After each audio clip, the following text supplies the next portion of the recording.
Une brume épaisse. Partout. Je ne vois pas à 10 pieds. L'air est humide, glacé. À travers les hurlements du vent qui s'immiscent sous mon pourpoint, je crois entendre une plainte. J'ai dû rêver. Où suis-je? Voilà des heures que j'erre dans la lande, et c'est un miracle que je ne me sois pas encore abîmé dans une tourbière. La faim me déchire le ventre, et mes choses s'alourdissent d'une couche supplémentaire de boue glaiseuse à chaque pas. La plainte à nouveau. 2 voix, parfois gutturales. Cette fois-ci, j'en suis sûr, je ne délire pas. Un martèlement rythmique d'une lourdeur macabre l'accompagne, ainsi que d'immondes stridences diaboliques dont je ne comprends pas la source. Le vacarme m'entoure peu à peu, m'assourdit. Je distingue maintenant les silhouettes qui composent cet étrange orchestre. Tout espoir m'abandonne. C'est donc ça, être envoûté? Le vent souffle sur les plaines de l'Île-de-France et de la Seine. Je jette un dernier regard sur la lande. J'accepte l'acouphène. Witcharius est venu me chercher. Je les verrais bien en ouverture à la vallée. Witcharius fait du Doom depuis 2019 et nous arrive de Chelles, en Seine-et-Marne. J'ai rarement eu aussi peu envie d'être une peau de caisse claire qu'à leur release party début mars, vu la frappe implacable de Paul. Tu m'étonnes qu'il tape fort, vu l'épaisseur du son de basse de sa sœur Lucie, en totale maîtrise du bas du spectre, mais aussi des mélodies et du psychédélisme général, grâce à une voix impeccable et un timing parfaitement dérangeant. Un bass-bat soudé, c'est le cadre idéal pour permettre à Antoine de scander et faire étalage de sa palette vocale, tout en déroulant des riffs d'une efficacité redoutable. Le tout est compact, d'une densité parfaite et donne sacrément envie de participer aux ateliers découvertes du satanisme, organisés les dimanches après-midi dans tout MJC qui se respecte. Merci Witcharius de participer à cette émission.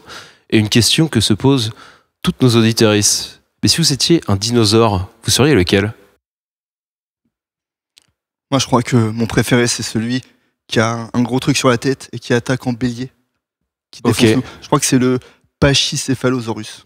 Stylé. Ouais. Je l'ai vu faire sa recherche avant l'interview. J'ai dit, oh putain, regarde ces dinosaures, c'est bien. Vous voulez être prêt, c'est la question stoner, la question dinosaure. Moi, alors, je ne connais pas en dinosaure, mais j'aime bien les. Alors, c'est les grands dinosaures avec un long cou. C'est souvent les gentils dans les films. Ok. Ouais, c'est souvent ceux qui mangent, qui sont pas carnivores. Genre la version adulte de Petit Pied, quoi. Exactement. Yes. Je trouve imposant, classe, j'aime bien. Ouais. La force tranquille, donc. Exact. Très bien. Eh ben écoutez, faisons connaissance. Quel meilleur moyen pour ça qu'une expérience en immersion, en audio-description. Quelques petites situations comme ça de la vie d'un groupe.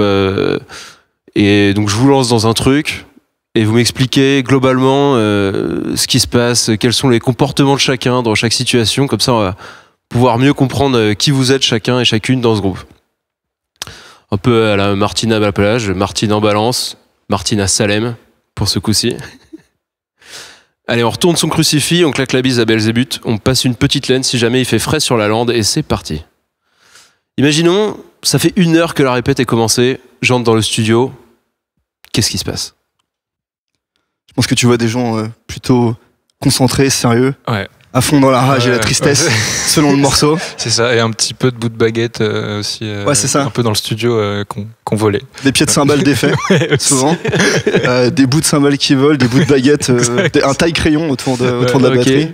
Ouais. Et ouais, probablement, tu verras peut-être, si on a de la chance, Tim, l'accompagnateur de la scène locale des cuisines de Chelles, d'où on est. Ok, trop bien. Qui passe souvent une tête, faire une petite vidéo, et on lui fait un gros bisou pour ça. Et ouais. Des gens concentrés qui essaient de tout donner un peu plus, même qu'en concert, pour être prêt pour le concert, je pense. Trop bien. Et des setlists un peu n'importe où dans la salle aussi. Avec des ratures. Ouais. Avec des traces de pieds. Imaginons maintenant, on est en tournée, il y a 5 heures de route pour la prochaine date, je suis dans le van avec vous, qu'est-ce qui se passe? Qui fait la sieste? Qui conduit? Qui choisit la playlist? Qui a des goûts douteux? En général, moi je conduis. Ouais. Puis je conduis. Ouais. Je conduis. Et tu conduis aussi. T'es le seul à avoir le permis ou? Non, mais je suis le seul qui adore conduire. Ah, ça c'est une denrée rare dans un groupe et c'est hyper important. Bah ouais. En général, on est un peu en 2 clans ou 3 clans, enfin en fonction de. Toi, t'es derrière isolé. Ouais, moi, je suis avec mon casque derrière.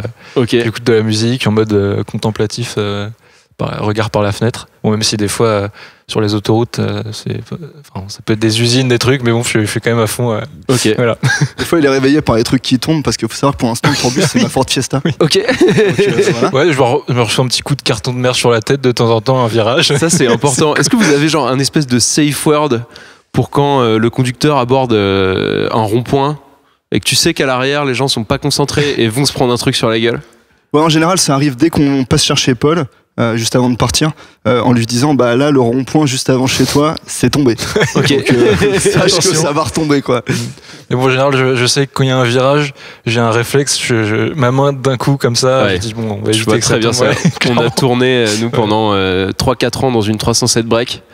Et je peux te dire que chaque virage, ça devient vraiment une seconde nature. Ouais. Hop, tu lèves la main, tu retiens les fringues, machin. Ouais. Puis des fois, c'est avec les pieds de cymbales, les trucs qui tombent. Et oui, Dans c'est les ça les banlieues, joies ouais. du développement. Ouais. Autre situation, imaginons, vous avez un gros set ce soir. On est 30 minutes avant que ça commence, dans les loges, j'arrive, qu'est-ce que je vois? Bah, nous qui en train de nous préparer, à nous échauffer, toi surtout, tu t'échauffes la voix bien avec Lucie et tout. Ouais. Et, on fait nos échauffements un peu physiques, on essaie de se préparer un peu, voilà, les mains, les jambes, voilà, on fait un peu des petits exercices, quoi. Pas mal de contorsions. Ouais, on s'étire bien. Des fois avec l'adrénaline du concert, moi personnellement j'ai tendance à faire un peu n'importe quoi au bout d'un moment.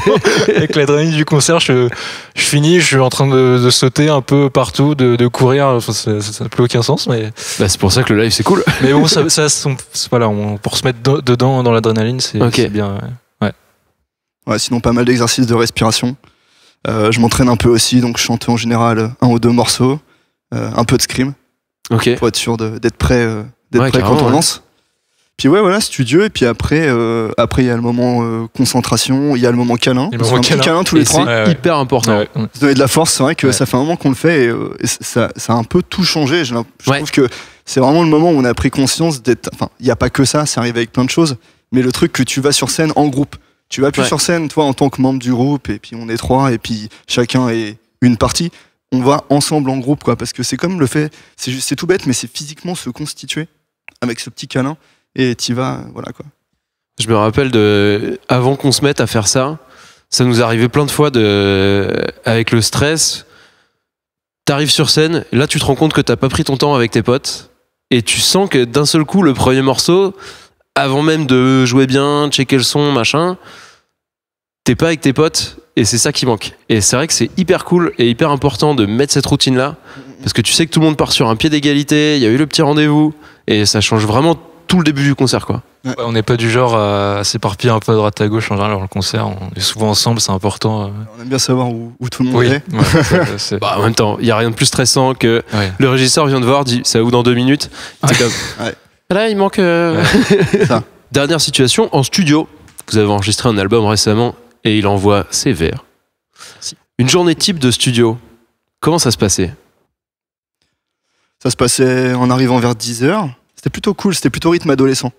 Vers 10h, install, selon ce qu'on fait, install de batterie, échauffement de voix, peu importe. Les premiers tests, on commençait à se dire, là on va essayer d'attaquer ça comme ci, comme ça. On faisait des tests, instruments, voix. Voir une première prise, 1 ou 2 premières prises jusqu'à 14h, 15h. Et là on se dit, si on allait manger, à 15h, Important. Ouais. pratique, Ouais. pas beaucoup de restos ouverts, mais bon. Puis à Belleville, c'est souvent les restos asiates. Voilà, Ouais. Mais c'était bon, on a découvert des bons trucs. Les tout cas, c'est copains très qui ont enregistré convivial. avec Francis Cast m'ont parlé avec Ouais, beaucoup d'émotions, des raviolis aussi. J'imagine que c'est Ouais, pas les le même fameux rendez-vous pour raviolis, vous. Ouais. les bobounes, ça on connaît. Et ouais. Mais après, retour en studio. Quand c'était toi, c'était sport. Et quand c'était pas toi, c'était dodo. Ouais, moi c'était EPS à fond hein, quand j'enregistrais parce que les prises batterie avec Francis c'est bien cadré, bien voilà, il nous demande quand même de faire plusieurs prises histoire d'être safe quoi. Ouais. Et des fois il y a des passages, alors ça m'est pas arrivé souvent mais quelques passages où c'est que des fois fallait refaire pas mal de fois pour que vraiment il y a un break, un truc qui soit vraiment bien, que ça sonne vraiment bien quoi. Et du coup, il demandait de refaire plein de fois les prises et tout. Et c'est vrai que ça peut être sport.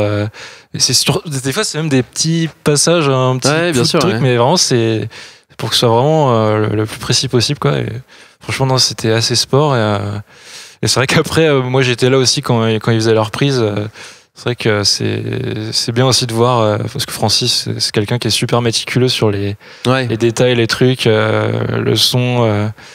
Franchement, c'est super agréable même de voir l'album en train de se faire et tout. Franchement, c'est vraiment bien. T'as pas tout vu après, hein, t'as dormi aussi. J'ai dormi un peu quelquefois.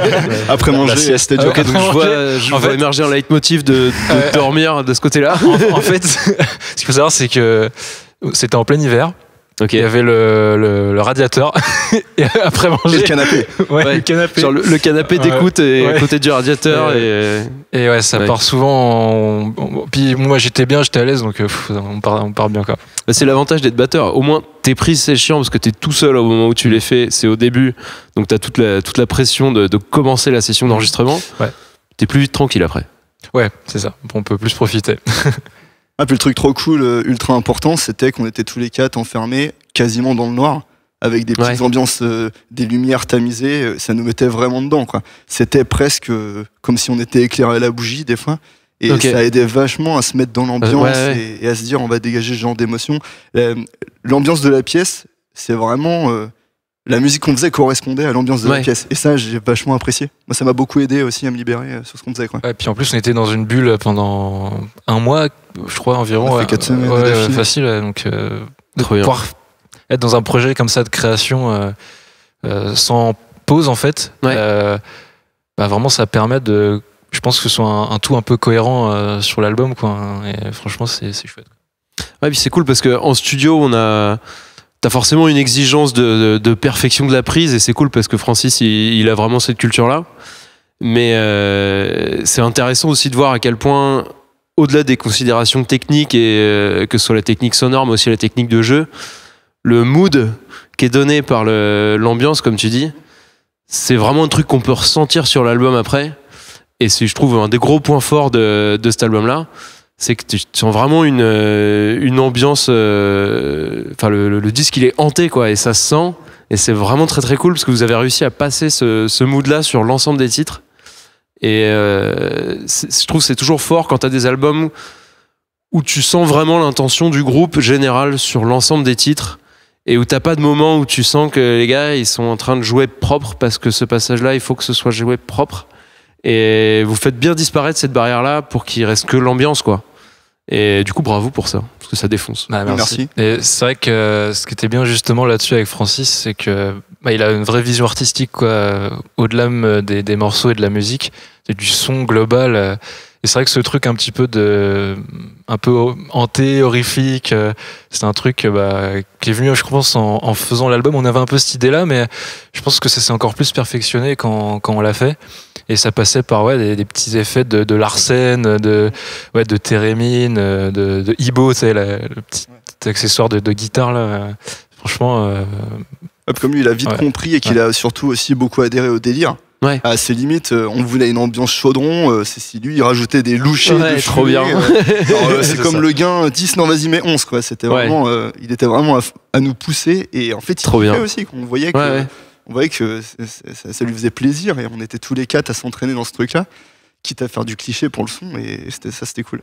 Donc gros big up à Francis. Bravo Francis Cast. Et encore bravo pour cet album qui défonce grave. Donc vous faites du Doom. Les grosses influences c'est Black Sabbath, Electric Wizard, Amenra, Mastodon. Et ce Doom vous venez le défendre à l'occasion de la sortie du nouvel album. Au Supersonic, début mars, où j'ai eu la chance de vous voir. C'était votre release party. Énorme concert, j'ai pris vraiment une grosse claque. Justement, toutes les ambiances là dont on parlait dans le studio, c'est vraiment un truc qui saute à la gueule du public dès qu'on arrive, dès que le set commence. Je trouve que vous avez vraiment un truc de présence scénique qui est directement impactante. Il y a des super gueules, les lights qui marchent bien, le son était monstrueux. Et tout ça, c'est du lourd, quoi. Enfin, je sais pas, il y avait vraiment un truc de release party où j'étais comme... là, il y a un niveau de fou et c'est vraiment de la classe. Et vous l'avez vécu comment du coup cette release? Je sais que ça a été un peu mouvementé du côté de la prog. Qu'est-ce qui s'est passé Ouais, alors côté prog, en fait, ça devait avoir lieu déjà à l'international. Voilà, donc super salle aussi pour faire ta release party en mode très club cave. Ouais. Bon, malheureusement, ça n'a pas pu se faire pour soucis techniques côté international, donc ça s'est rapatrié. Gros soutien à eux d'ailleurs. Exactement. Une bise à eux. Bon, voilà, au Supersonic aussi, super endroit. Ouais. On va dire plus propre niveau son, plus défini peut-être. C'est vrai. Mais ouais, on n'a vraiment pas été déçus. On connaissait déjà lui, on y avait déjà joué en plus, et c'est vraiment aussi un super club pour défendre ton album. Après voilà, il y a eu quelques petits points de stress. Par exemple, moi j'étais assez malade, donc j'ai pas mal fait des inhalations, des pastilles, je me suis au miel et tout. J'ai vu les stories après. C'était très très drôle. Finalement dans l'excitation ça a été, donc ça c'était cool. Trop bien. Et puis sinon super soirée. Enfin on avait invité des groupes de potes, Margarita, Brusque. Ouais. Donc ça c'était top, c'était trop chouette de les avoir. En fait moi quand je descendais prendre un peu la température dans la salle, dans la soirée, j'avais trop l'impression que c'était genre notre anniversaire. Ouais. Comme t'es à ton anniversaire, plus ou moins on te l'a organisé, et il y a plein de gens que tu connais, pas tous, mais que tu connais, et là t'as des spectacles, et ça c'était trop cool. Et puis la cerise sur le gâteau c'était qu'après on jouait, donc c'était quand même une super soirée quoi. Ouais franchement il y avait une super ambiance, il y avait du monde et tout, franchement... Vraiment super soirée, le public était dedans quoi, donc c'est plaisant. Je voyais au premier rang des mains tendues comme ça. Ah oui, alors ça tord. Ça c'est exceptionnel. Hein. C'est trop gros big up à notre Sovan. On a des gens qu'on commence à reconnaître. Mais moi ça me faisait rire en jouant, je voyais devant comme ça. Mais c'est ouf quand t'essaies de balancer, toi t'es dans ton truc, tu vois, tu t'expulses ton mal déjà, et t'essaies de faire un truc un peu maléfique, et là les gens adhèrent, tu vois, quand tu vois des gens en plus, je pense pas qu'on regarde trop, moi je regarde pas trop les gens spécialement, t'es tellement dans ton truc que voilà, tu donnes. Et puis de temps en temps, par contre, tes yeux passent sur des gens et tu vois ça et tu te dis mais ouais quoi. Tu sais, c'est comme en studio où t'es à fond dans ton délire et l'équipe avec toi, elle adhère au truc quoi. Ouais. Et c'est vraiment ce qui fait que le concert peut réussir aussi. Je pense que nous on donne tout, mais si en face ça répond pas, ça va être plus compliqué. Ouais. Et là, il y avait vraiment des réactions cool en tout cas. Ouais. Et un des trucs les plus plaisants, c'est toujours au merch après quand on discute avec les gens et qui font leur retour. C'est toujours on a toujours l'impression de se prendre un peu une bouffée un peu d'amour et tout, donc c'est mais c'est aussi pour ça qu'on fait du live. Il y a vraiment un truc de récompense où tu sens que la musique que toi t'as fait pour sortir des émotions, ça a connecté avec des gens, y compris en live, ils peuvent te le dire, et t'as un truc d'échange qui est incroyable à vivre justement là-dedans quoi. Puis il y a des gens que tu revois et ça c'est encore plus cool. Tu te dis ok, donc ils ont bien aimé. Attendez, pour vous l'avez déjà vu, vous revenez. Qu'est-ce qui se passe?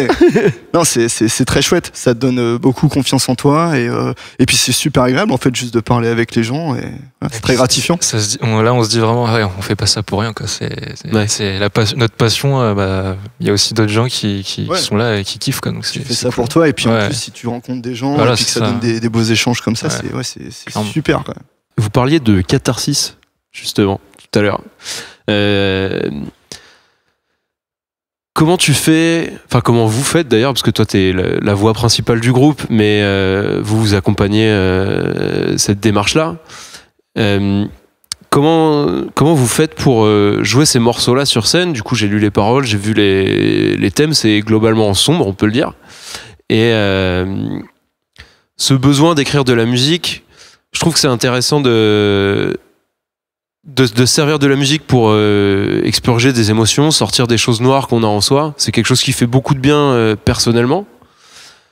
Et quand on l'offre au monde via un album, via un live, c'est une démarche qui est tout autre, parce que écrire ça chez soi et l'enregistrer, comme tu le disais, vous étiez 4 en stud, et c'est des gens que tu connais, en qui t'as confiance, un espace, j'espère pour toi, safe d'expression de ces sentiments. Et c'est autre chose d'arriver sur scène et de sortir ses tripes comme ça devant plein de gens qu'on ne connaît pas. Comment vous vous préparez, comment vous le vivez, le fait de dire ces textes-là, d'explorer ces thèmes-là sur scène dans la célébration au final qui est un concert? Je crois qu'en fait au début, alors si tu parles spécialement du morceau Catharsis, c'est probablement le morceau le plus personnel qui parle vraiment dépression. Il y a beaucoup d'images mentales que j'avais dans le texte. Je crois jamais avoir pensé avant l'avoir joué sur scène, à comment je le jouerais sur scène en Ouais. fait. Je pense que juste avoir essayé de faire un morceau comme tous les autres morceaux qui me plaisait, ce que j'avais vraiment envie de faire, on essayait de trouver des ambiances voilà, qui nous plairaient, jouer le truc. Et c'est vrai que c'est un peu étrange parce que c'est pas forcément, même maintenant, des fois je me dis, tu sais, t'es dans un concert, t'essaies de faire un truc rock, d'envoyer et tout, et là ce truc est quand même, le thème est très plombant, c'est quand même, sans parler même du côté personnel, c'est un morceau qui est assez triste. Bon, il y a le côté violent où là tu te dis c'est assez métal, donc ça c'est cool. Mais ouais, je me dirais peut-être pas, si j'y réfléchissais vraiment plus, je me dirais peut-être, c'est un peu bizarre de mettre ce morceau-là. Et pourtant, en fait, il a ce côté métal qui attaque direct avec le scream dès la première seconde et qui lance vraiment l'énergie dans le concert. D'ailleurs, pour l'instant, on le fait souvent en début de set. Ouais, en général, ouais. Ouais, en deuxième. Et au final, c'est presque un des plus agréables. Moi, ils m'aident vraiment à assurer que je suis dedans parce qu'en fait, je suis à fond dans mon personnage qui est en plus moi. Le truc, c'est que c'est mon moi dans ma tête dans ces moments particuliers. Et au final, de t'afficher en train de dire ce texte, de dévoiler ses émotions devant tout le monde. En fait, une fois que t'as fait ça, t'es à poil, quoi. C'est fait, quoi, en fait. C'est fait, et puis c'est comme ça. Et puis ça marche. Et parce que toi, tu kiffes le son et tu continues. En fait, tu t'en fous de ce qui se passe autour. Et en fait, ouais, c'est ça. C'est jamais vraiment réfléchi à comment il sonnerait sur scène. Certains peut-être, ouais. Certains morceaux, ouais. Pas celui-là. Mais au final, il a sa place et je pense que c'est peut-être celui où c'est le plus bel acte de spectacle, de théâtre, entre guillemets, parce que c'est pas du théâtre, mais on est aussi dans du visuel avec le scénique. Et c'est là où le plus profond de ce que j'ai pu écrire se manifeste. Et donc ouais. Franchement, c'est hyper réussi parce que comment dire, dans le doom il y a toujours ce côté gothique, pas au sens fashion mais au sens littéraire du truc, quoi, voilà. Religieuse, satanique, ouais. Et ce que je trouve très fort, enfin moi ce que j'ai ressenti en vous voyant sur scène, et ça se ressent aussi sur l'album, mais c'est d'autant plus fort sur scène, c'est qu'on voit que ça part d'une démarche sincère où il y a une histoire, mais on voit que c'est relié à ce que vous ressentez. Vous arrivez très bien à le distribuer au public.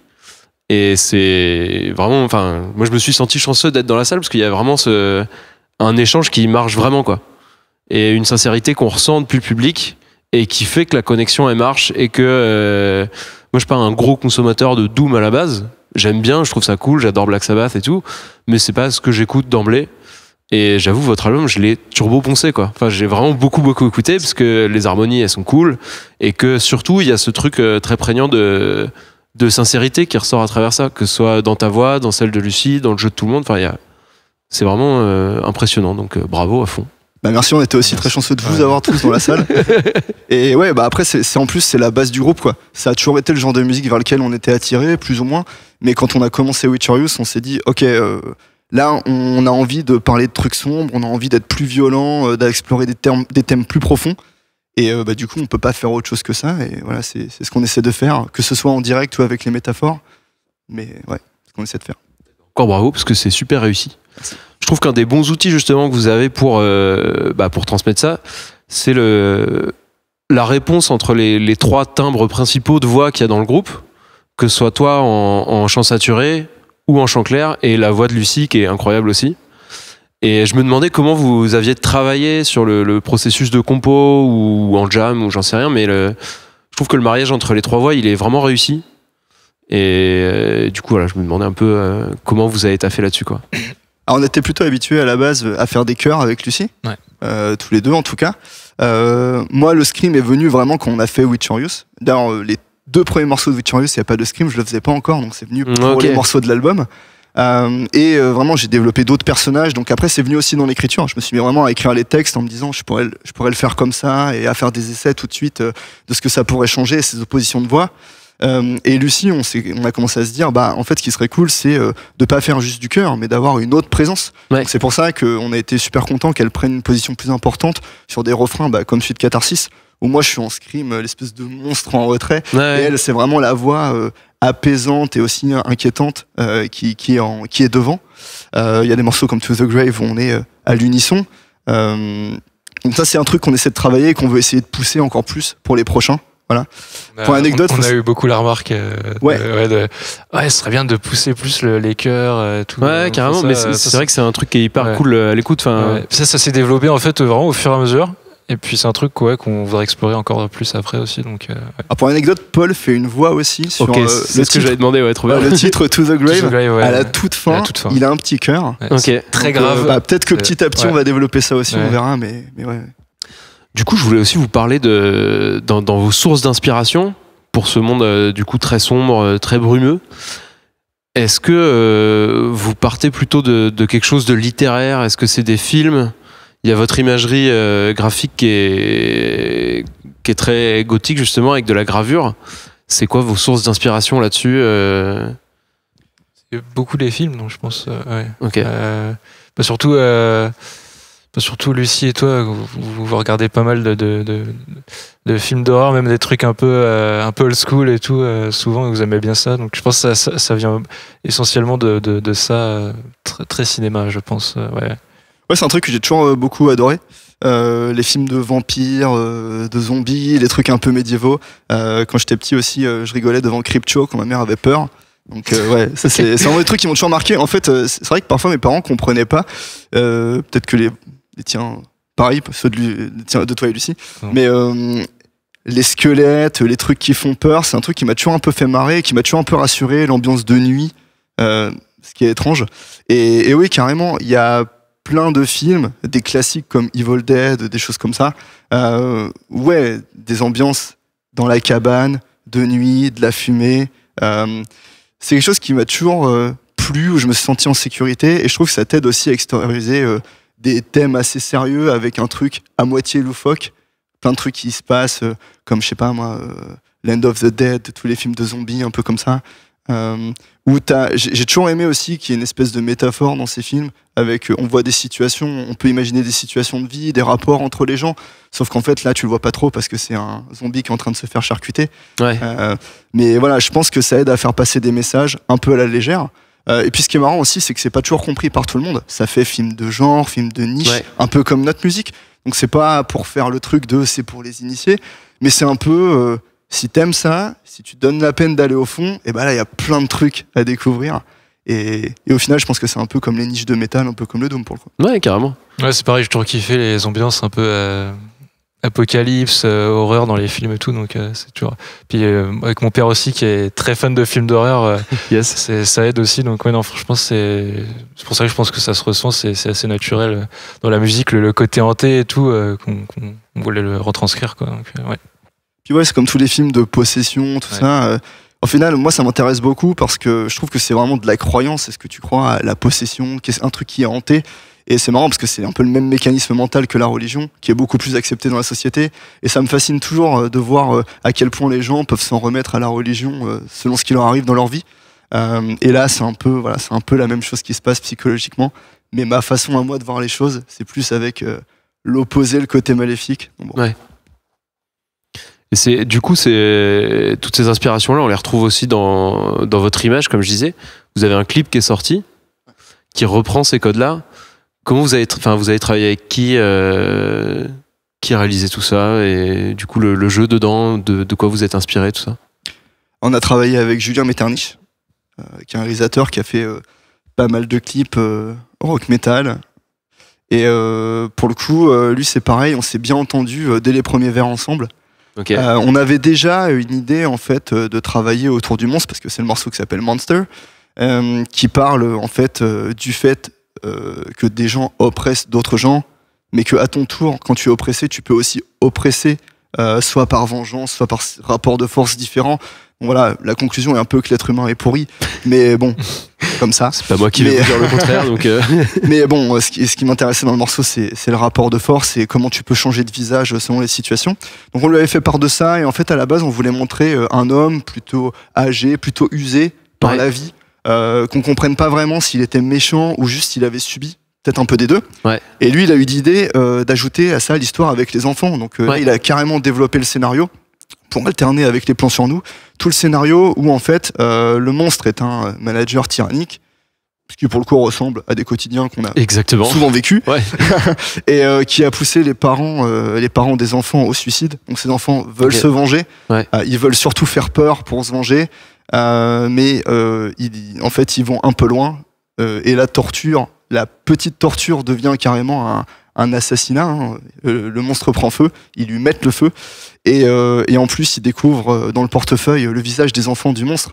Donc c'est là où il y a la grosse culpabilité Ok. qui s'installe, le message avec le liquide noir qui sort des bouches de tous les personnages. C'est le mal en fait qui s'empare des gens. C'est comment tu peux devenir méchant même si t'es bon à la base parce que tu t'es laissé envahir par la colère. Donc voilà, ça c'est un truc qu'on a travaillé ensemble avec beaucoup d'idées de Julien. Donc déjà quand il a commencé à nous proposer le scénario, on était très conquis. En plus, on voulait travailler sur un noir et blanc. C'est un truc avec lequel il était très à l'aise. Ouais, et l'esthétique générale, elle est vraiment réussie. Donc, Voilà, ils ont bravo fait un pour ça. super boulot avec Tristan à l'étalonnage des couleurs. Et ouais, en fait, ça rend dark, brillant, exactement comme on voulait. Moi, je trouve que l'esthétique, elle est cool. Hein. Ouais, l'esthétique du clip est très bien rendu. Et puis aussi, même les acteurs, les enfants et tout, franchement, ils ont fait un super Ouais, taf. ça joue à Je pense fond, ouais, carrément. Ça rend trop bien. Et puis Maxime, qui est le monstre. franchement. Il a vraiment une gueule de ouf. Ah ouais, Qui est un personnage, ouais. Trop bien, ouais, d'acteur. ouais. Vraiment, je trouve qu'il joue trop bien. C'est pour le rôle qu'on lui a donné. Franchement, en plus, c'est à fond quoi. Et ce qui est cool, c'est qu'en plus dans le clip, tu vois en fait des bribes qui sont entrecoupées et il y a la musique par-dessus. T'entends pas les dialogues. Alors qu'en fait. Quand on a tourné, il jouait de vraies scènes, quoi. Ouais. Et t'as eu de la trop vraie bien. colère de Maxime, des vrais cris, de la vraie hargne. Et c'était très chouette à voir. Ça traduisait vraiment le morceau. Ouais. Puis des fois, il disait même un peu des trucs qui avaient rien à voir quand il gueulait. Du coup, ça nous faisait rire. Il partait en délire, c'était l'exorciste encore. C'était trop bien. Ok, bah génial. Merci beaucoup d'avoir été là. On va terminer l'émission avec des petites recos culturelles pour rebondir là-dessus. Est-ce que y a quelque chose qui vous a plu récemment que vous voudriez partager avec les auditeuristes, que ce soit de la littérature, du ciné, un jeu vidéo, une recette de cuisine, vraiment tout ce que vous voulez, quoi. Et ben moi, je vais partager le film Insomnia avec Al Pacino et Robin Williams que j'ai vu il y a pas très longtemps, mais c'est un film des années 70. Christopher Nolan qui a Ouais, tout à fait. Monsieur est expert. Non, mais enfin, je sais que ce film vient de lui, donc. Ouais.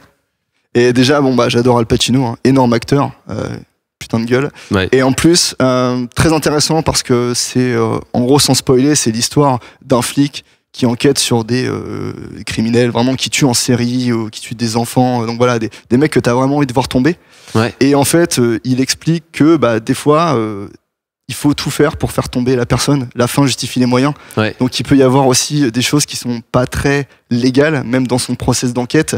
Et en fait, on voit que lui, il est amené à faire des choses qui lui sont reprochées. Il a la police des polices à ses trousses. Et c'est aussi un peu comme ce qu'on dit dans Monster, c'est selon les situations, t'es bien ou t'es bon ou t'es mauvais.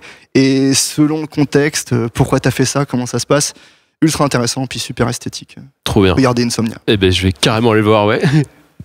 Moi, on parlait un peu d'horreur, hanté, tout ça. Ouais. Alors moi, c'est un jeu vidéo. Alors je pense que c'était probablement la plus grosse claque de l'année dernière. C'est Alan Wake 2. Alors, la franchise Alan Wake, c'est un peu, il y a un côté un peu méta, un peu surnaturel et tout. C'est assez cool. En fait, c'est l'histoire d'un écrivain en fait qui est un peu torturé, quoi, qui est un peu en panne d'inspiration, mais il se retrouve un peu hanté par ses écrits en fait au fur et à mesure du récit. Alors c'est une histoire un peu quand même qui est assez barrée, donc à expliquer comme ça c'est un peu complexe, mais vraiment une ambiance un peu David Lynch, je trouve. Ouais, carrément. Un peu hanté, un peu même comique des fois un peu. C'est un côté un peu bizarre, un peu surnaturel, quoi. Et le 2 va encore plus loin même. Il y a carrément un espèce d'entre-noir.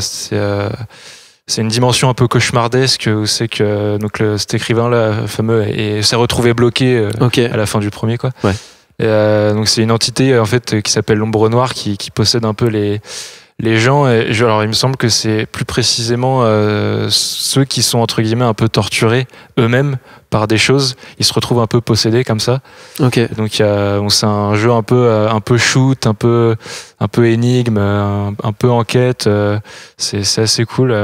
Grosse ambiance, franchement. J'avais adoré l'ambiance du premier, et du coup trop bien si le deuxième continue à construire là-dessus. Encore meilleur, je trouve. La dimension horrifique encore un cran dessus.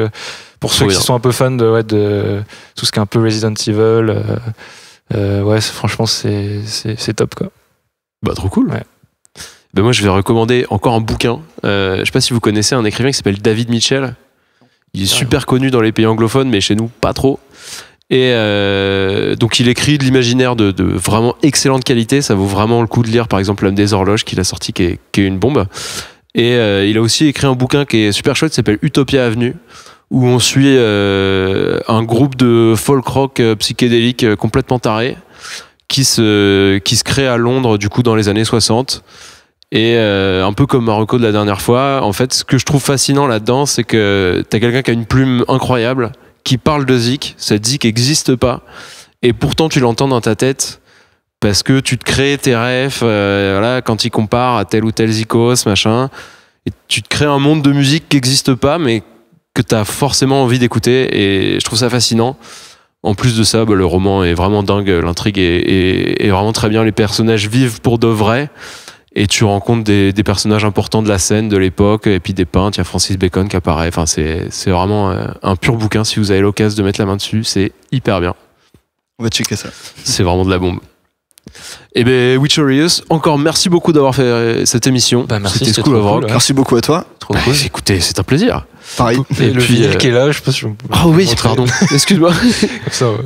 Du coup, Witcherius, merci beaucoup d'avoir été là avec nous aujourd'hui pour présenter Witcherius, album éponyme de grande qualité, sorti, à écouter partout sur Spotify, sur Bandcamp, machin. Tous les liens vers les réseaux sociaux pour suivre seront dans la description de la vidéo. On espère que ça vous a plu, et à une prochaine. Merci encore. Merci à toi. C'est trop cool.